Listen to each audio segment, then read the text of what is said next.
Welcome to nova sapiens. Learn today lead tomorrow. ഇന്ന് നമ്മൾ നോക്കാനായിട്ട് പോകുന്നത് 2026 ജൂലൈ 18 നടന്ന 10th പ്രിലിംസിൻ്റെ ആദ്യഘട്ട ക്വസ്റ്റ്യൻ പേപ്പറിലെ ചില ക്വസ്റ്റ്യൻസ് ആണ്. അതിനകത്തെ കുറച്ച് പ്രധാനപ്പെട്ട ക്വസ്റ്റ്യൻസും അതിൻ്റെ എക്സ്ട്രാ ഫാക്റ്റുകളുമാണ് നമ്മളിന്ന് നോക്കാൻ പോകുന്നത്. അപ്പോൾ നമുക്ക് ക്വസ്റ്റ്യൻസ് നോക്കാം. ആദ്യത്തെ ക്വസ്റ്റ്യൻ, ലോഹങ്ങളുടെ രാജാവ് എന്നറിയപ്പെടുന്നത്. ലോഹങ്ങളുടെ രാജാവ് എന്നറിയപ്പെടുന്നത്.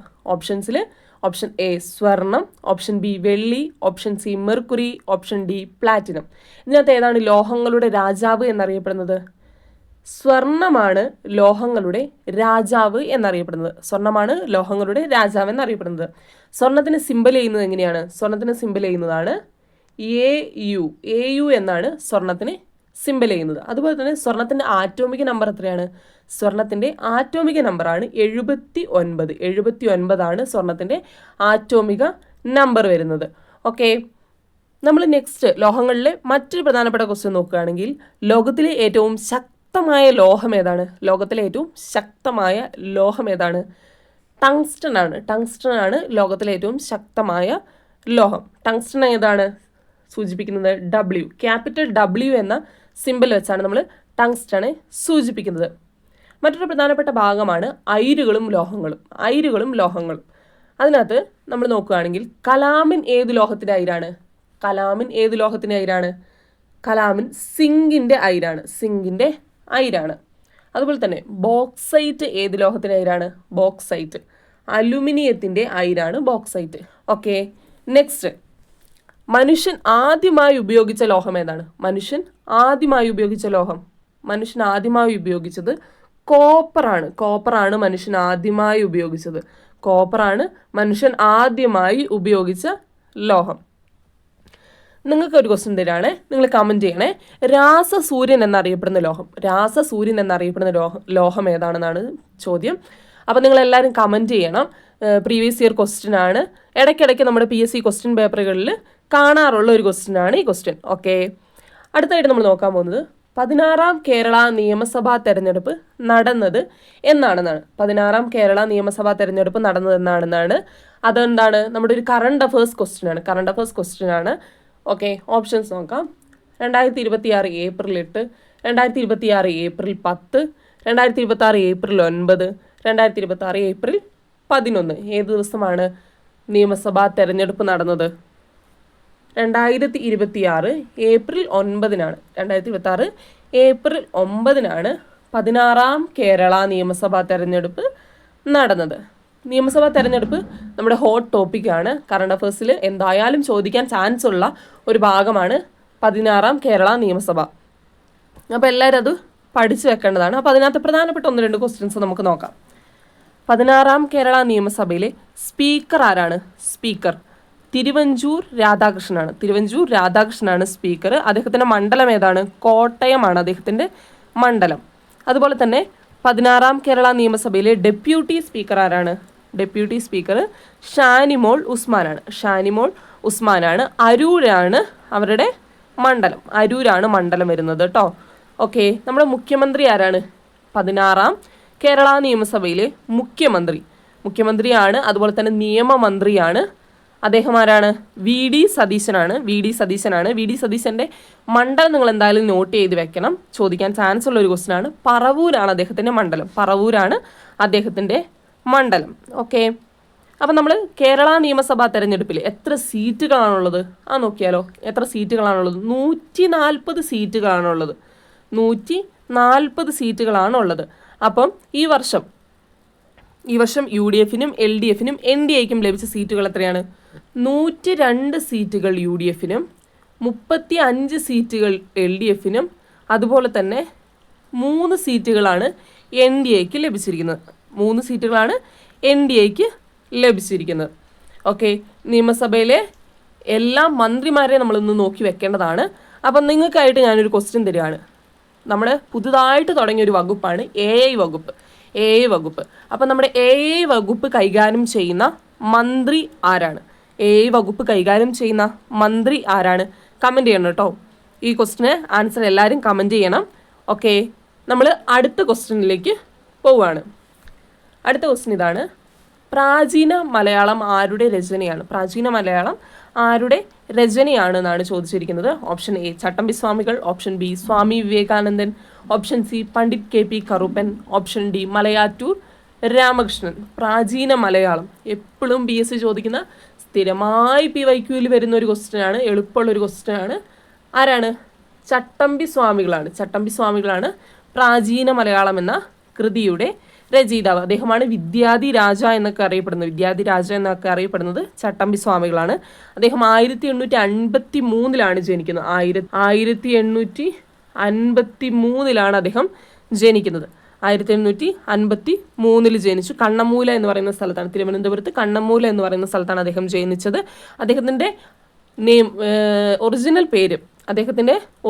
പേര് എന്ന് പറയുന്നത് അയ്യപ്പൻ എന്നാണ് അദ്ദേഹത്തിൻ്റെ ഒറിജിനൽ പേര്. അദ്ദേഹത്തിൻ്റെ പ്രാചീന മലയാളം കൂടാതെ സ്ഥിരമായി ചോദിക്കുന്ന മറ്റ് കൃതികൾ ഏതൊക്കെയാണ്? വേദാധികാര നിരൂപണം, അതുപോലെ തന്നെ ആദിഭാഷ. ഇത് രണ്ടും അദ്ദേഹത്തിൻ്റെ റിപ്പീറ്റഡ് ആയിട്ട് വരുന്ന മറ്റ് 2 കൃതികളാണ്, പ്രധാനപ്പെട്ട കൃതികളാണ്. ഓക്കെ, പണ്ഡിറ്റ് KP കറുപ്പൻ ആരാണ്? പണ്ഡിറ്റ് KP കറുപ്പൻ്റെ ഒരു സംഘടനയുണ്ടല്ലോ, അദ്ദേഹം സ്ഥാപിച്ച ഒരു സംഘടനയുണ്ടല്ലോ, ഏതാണത്? അരയ സമാജമാണ് പണ്ഡിറ്റ് KP കറുപ്പൻ്റെ. അദ്ദേഹത്തിന് ഒരു പ്രധാനപ്പെട്ട കൃതിയുണ്ട്, അത് മറന്നു പോകരുത്. ജാതിക്കുമ്മിയാണ് അദ്ദേഹത്തിൻ്റെ പ്രധാനപ്പെട്ട ഒരു കൃതി. പണ്ഡിറ്റ് KP കറുപ്പൻ്റെ ഒരു പ്രധാനപ്പെട്ട കൃതിയാണ് ജാതിക്കുമ്മി. ഓക്കെ, നമുക്ക് നെക്സ്റ്റ് ക്വസ്റ്റ്യൻ നോക്കാം.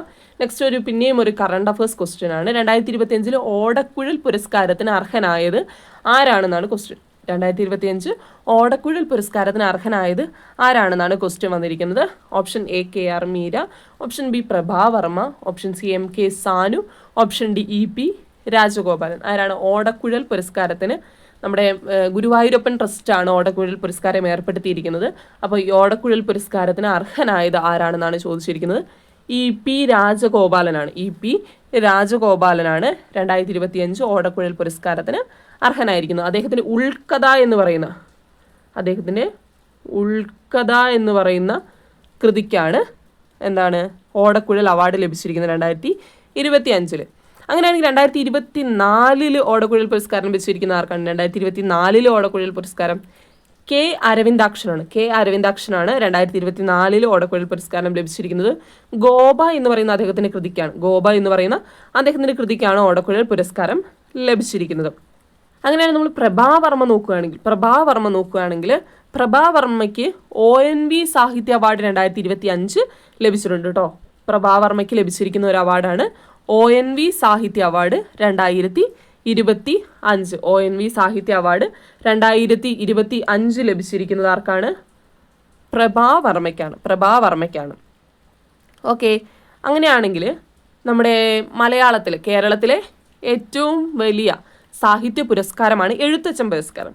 2025 എഴുത്തച്ഛൻ പുരസ്കാരം ലഭിച്ചത് ആർക്കാണ്? 2025 എഴുത്തച്ഛൻ പുരസ്കാരം ലഭിച്ചത് ആർക്കാണെന്നൊന്ന് കമൻറ്റ് ചെയ്യാൻ പറ്റുമോ? 2025 എഴുത്തച്ഛൻ പുരസ്കാരം. അപ്പോൾ തന്നെ നമുക്ക് 3 ക്വസ്റ്റ്യനായി. 3 ക്വസ്റ്റ്യനുകൾ നിങ്ങൾ കമൻറ്റ് ചെയ്യണം. ആദ്യത്തെ ക്വസ്റ്റ്യൻ ഏതായിരുന്നു? രാസസൂര്യൻ എന്നറിയപ്പെടുന്ന ലോഹം ഏതാണ്? ആദ്യത്തെ ക്വസ്റ്റ്യൻ രാസസൂര്യൻ എന്നറിയപ്പെടുന്ന ലോഹം ഏതാണെന്നാണ്. പിന്നെ നമ്മുടെ AI മിനിസ്റ്റർ ആരാണെന്നാണ്. അതുപോലെ തന്നെ 2025 എഴുത്തച്ഛൻ പുരസ്കാരം ലഭിച്ചത് ആർക്കാണെന്നും കൂടെ നിങ്ങളൊന്ന് കമൻറ്റ് ചെയ്യാം. ഓക്കെ, നമുക്ക് അടുത്ത ക്വസ്റ്റ്യനിലേക്ക് പോവാം. അടുത്ത ക്വസ്റ്റ്യൻ, രാഷ്ട്രപതി ദ്രൗപദി മുർമു ഏത് സംസ്ഥാനത്തു നിന്നുള്ള വ്യക്തിയാണ്? നമ്മുടെ രാഷ്ട്രപതി ദ്രൗപദി മുർമു ഏത് സംസ്ഥാനത്തു നിന്നുള്ള വ്യക്തിയാണ് എന്നാണ് ചോദിച്ചിരിക്കുന്നത്. Option A Manipur, option B Meghalaya, option C Mizoram, option D Odisha. ഇതിനകത്ത് ഏത് സംസ്ഥാനത്തു നിന്നുള്ള വ്യക്തിയാണ് രാഷ്ട്രപതി ദ്രൗപദി മുർമു?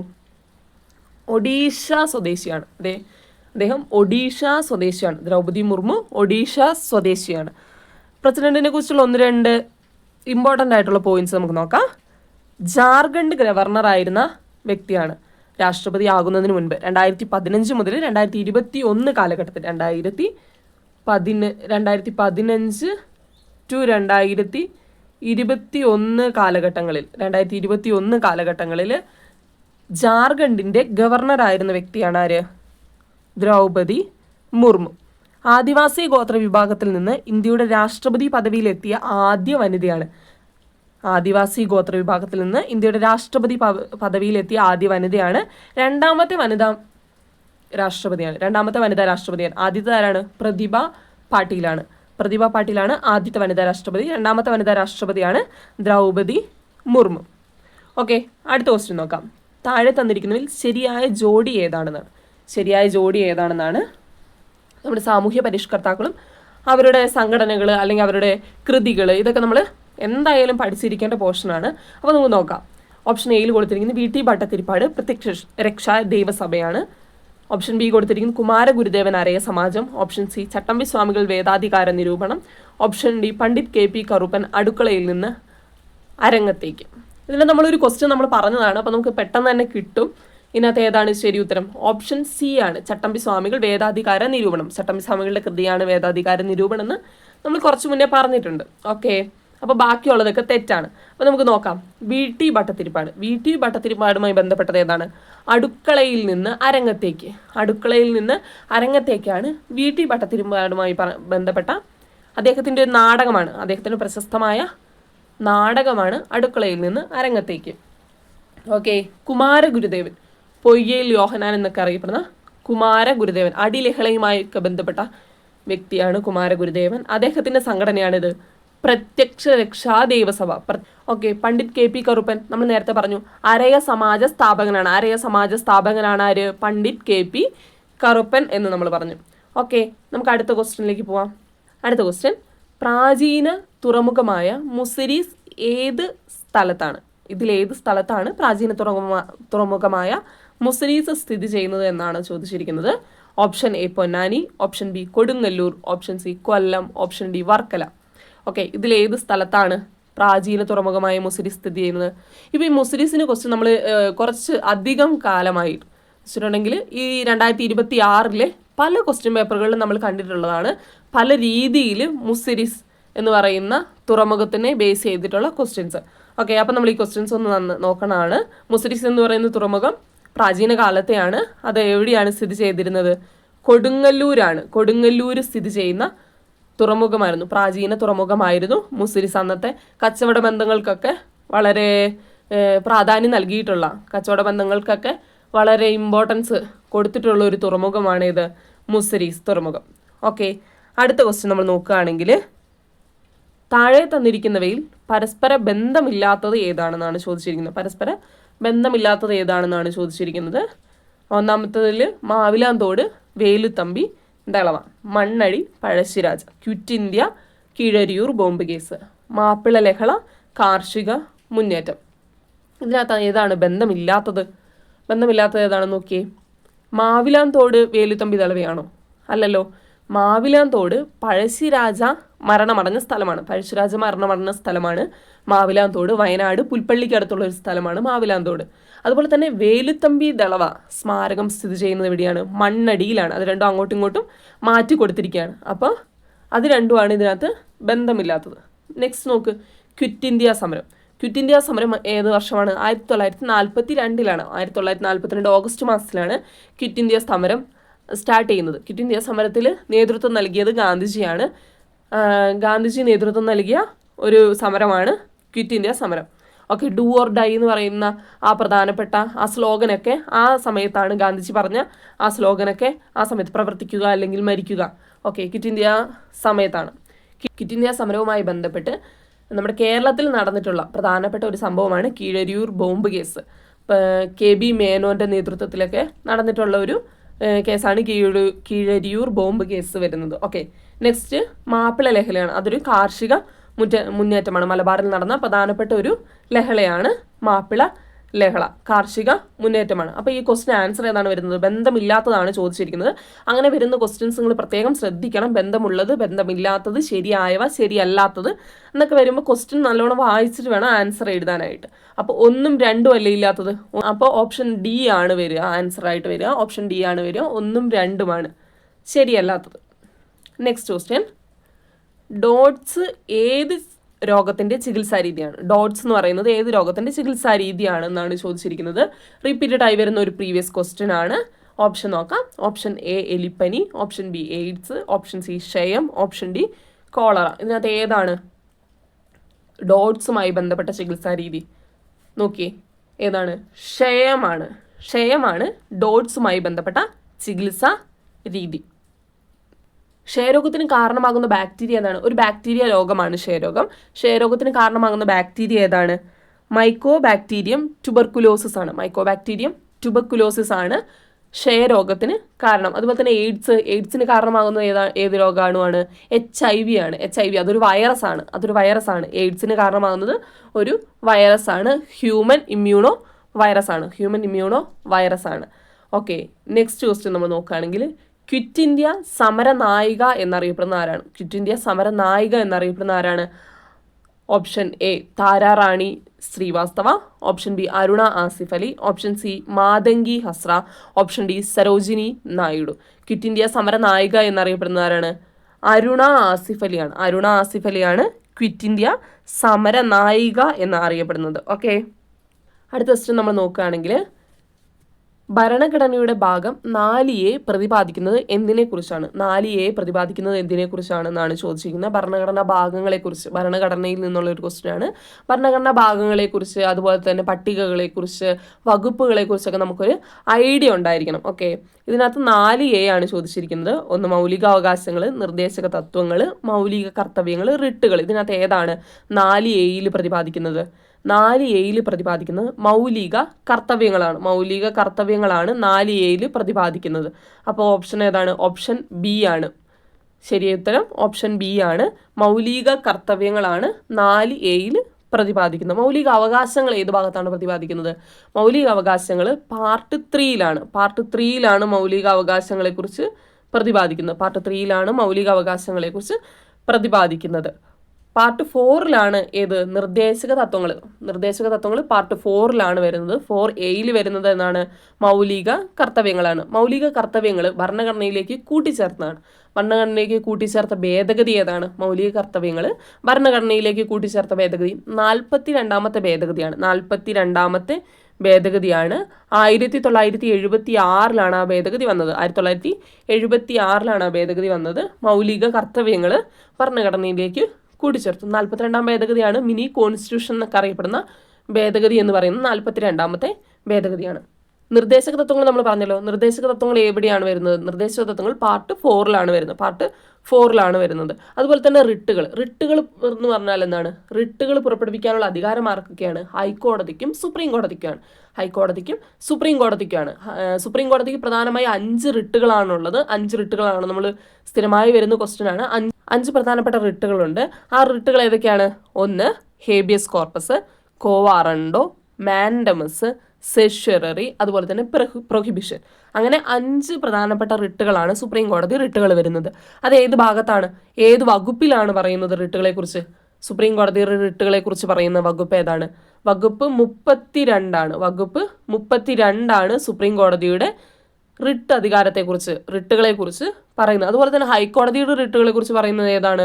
226ലാണ് ഹൈക്കോടതിയുടെ റിട്ടുകളെക്കുറിച്ച് പരാമർശിക്കുന്നത്.